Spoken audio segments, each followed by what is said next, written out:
Alright, so now we're going to tie an emerger pattern for the blueing olive hatch. So this is going to be a CDC Burke Emerger, a little bit of a variation. So we're starting with a size 16 Tiemco 2488.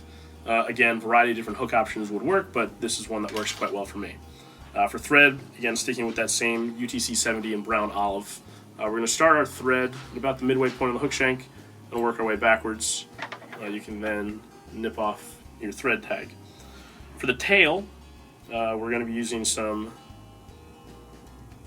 Mayfly Brown Zelon. I'm going to tie that in with a pinch wrap on top and get a couple nice tight thread wraps before we remove that material. Antron, Darlon, Sparkle Emerger yarn from Hairline, a variety of different options would work just fine for what we're doing here.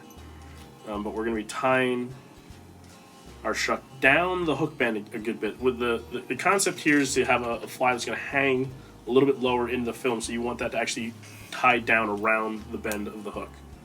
So once we've done that, we're going to smooth out our body a bit, and we're going to go to our dubbing. So for here, my dubbing of choice for most every dry fly I tie is going to be Superfine. This is a brown olive colored Superfine. It's a great color for blueing olives in our neck of the woods here.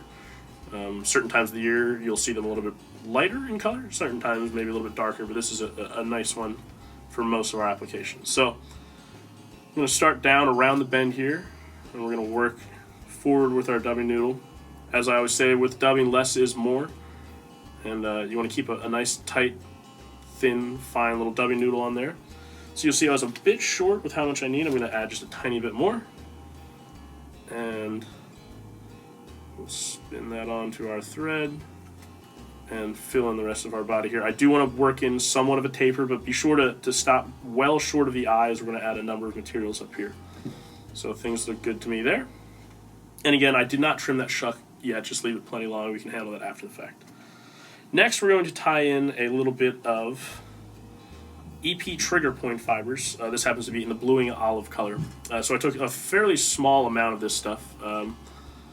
I'm going to tie this in right here, maybe 2 eye lengths back from the eye of the hook. Once I've got that secured, I'm simply going to nip that off. Again, not worried immediately about trimming that to length yet. Alright, so I'm checking from the bottom, as with all dry flies I'm tying, to make sure that I have a good, even, smooth taper. I'm going to cut that about the length of the fly.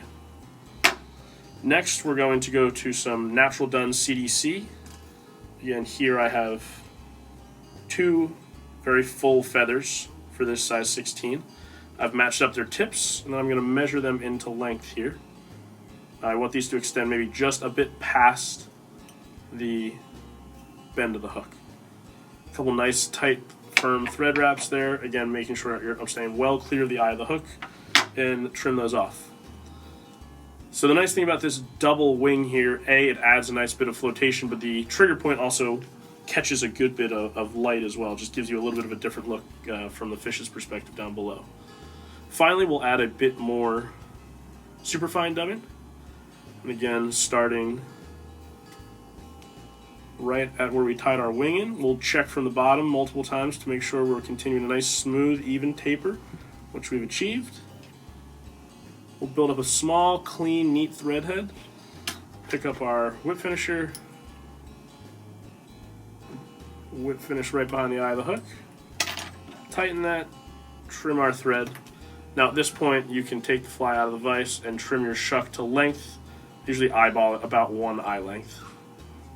And there we have it, a modified CDC Burke Emerger for our bluing olive hatches right now.